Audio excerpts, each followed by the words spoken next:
भगवान राम को समर्पित दो ग्रंथ मुख्यतः लिखे गए हैं। एक तुलसीदास द्वारा रचित श्री रामचरितमानस और दूसरा वाल्मीकि कृत रामायण। इनके अलावा भी कुछ अन्य ग्रंथ लिखे गए हैं, पर इन सब में वाल्मीकि कृत रामायण को सबसे सटीक और प्रामाणिक माना जाता है। लेकिन बहुत कम लोग जानते हैं कि श्री रामचरितमानस और रामायण में कुछ बातें अलग हैं, जबकि कुछ बातें ऐसी हैं जिनका वर्णन केवल वाल्मीकि कृत रामायण में है। आज इस लेख में हम आपको वाल्मीकि कृत रामायण की कुछ ऐसी ही बातों के बारे में बताएंगे। एक तुलसीदास द्वारा श्री रामचरितमानस में वर्णन है कि भगवान श्री राम ने सीता स्वयंवर में शिव धनुष को उठाया और प्रत्यंचा चढ़ाते समय वह टूट गया, जबकि वाल्मीकि द्वारा रचित रामायण में सीता स्वयंवर का वर्णन नहीं है। रामायण के अनुसार भगवान राम व लक्ष्मण ऋषि विश्वामित्र के साथ मिथिला पहुंचे थे। विश्वामित्र ने ही राजा जनक से श्री राम को वह शिव धनुष दिखाने के लिए कहा। तब भगवान श्री राम ने खेल ही खेल में उस धनुष को उठा लिया और प्रत्यंचा चढ़ाते समय वह टूट गया। राजा जनक ने यह प्रण किया था कि जो भी इस शिव धनुष को उठा लेगा उसी से वे अपनी पुत्री सीता का विवाह कर देंगे। 2. रामायण के अनुसार राजा दशरथ ने पुत्र प्राप्ति के लिए पुत्रेष्ठी यज्ञ करवाया था। इस यज्ञ को मुख्य रूप से शिष्य श्रृंग ने संपन्न किया था।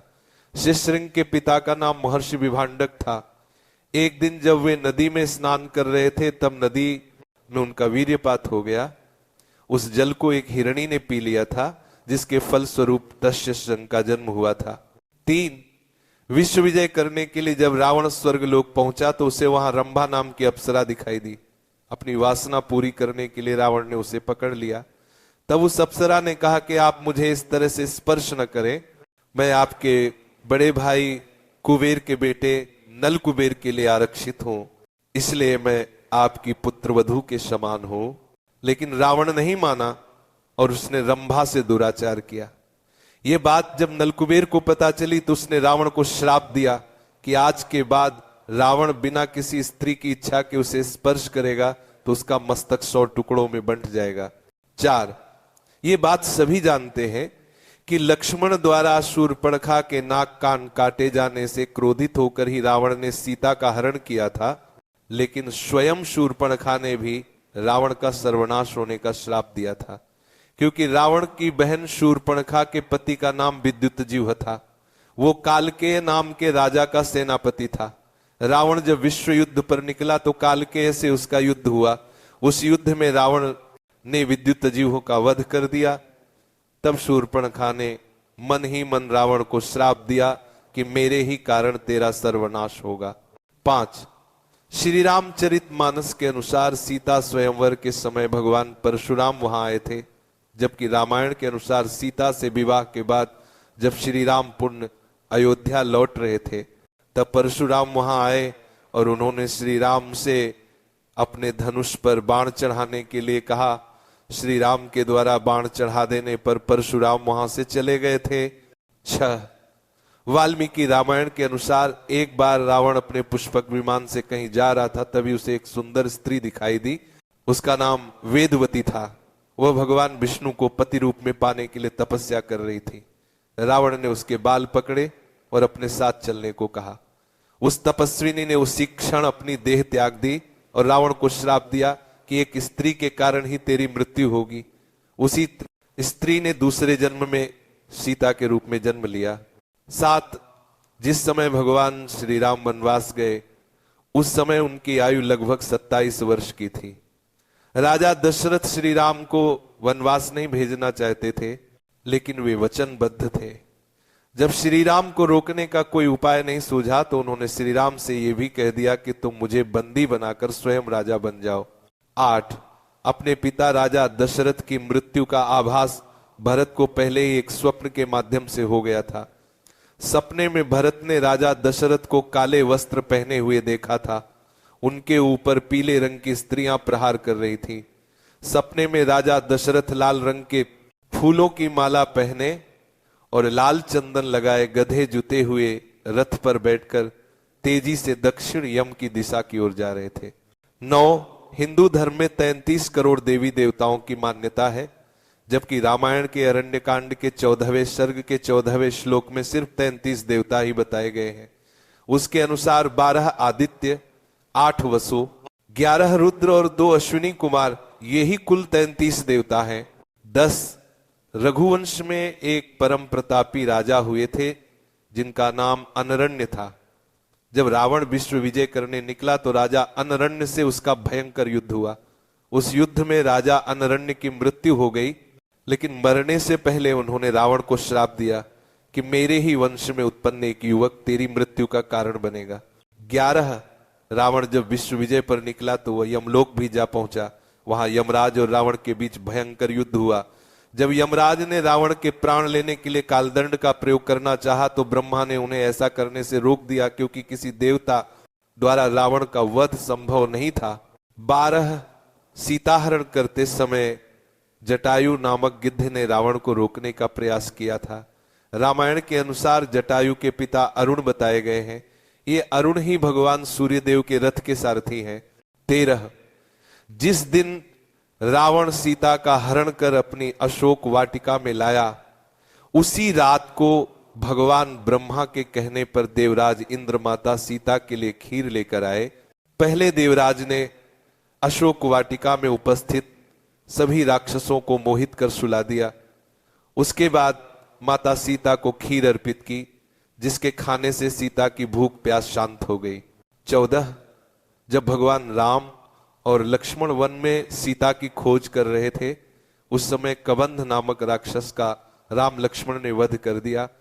वास्तव में कबंध एक श्राप के कारण ऐसा हो गया था। जब श्री राम ने उसके शरीर को अग्नि के हवाले किया तो वह श्राप से मुक्त हो गया। कबंध ने ही श्री राम को सुग्रीव से मित्रता करने के लिए कहा था।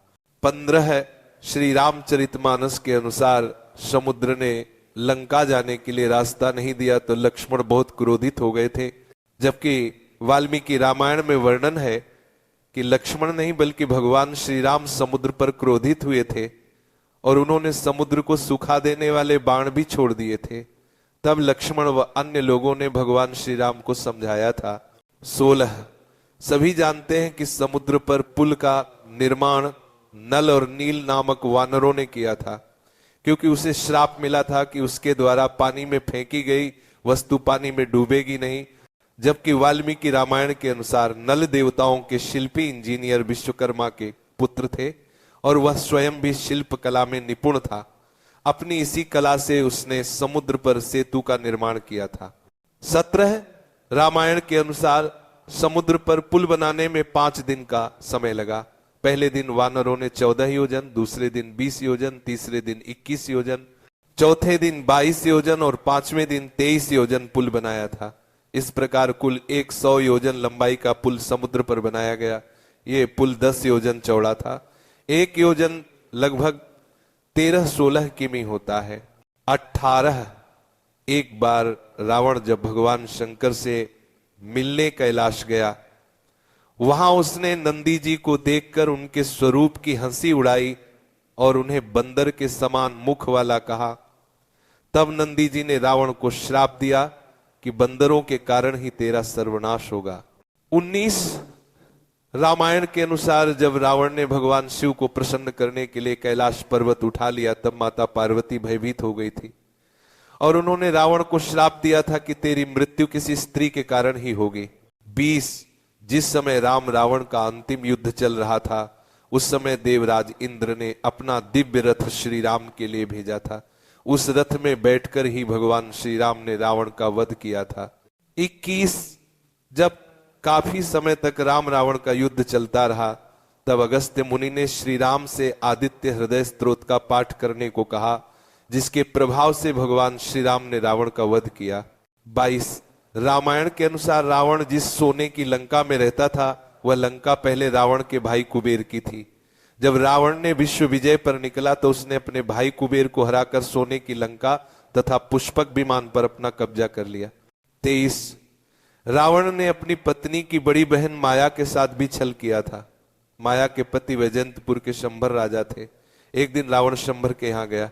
वहां रावण ने माया को अपनी बातों में फंसा लिया।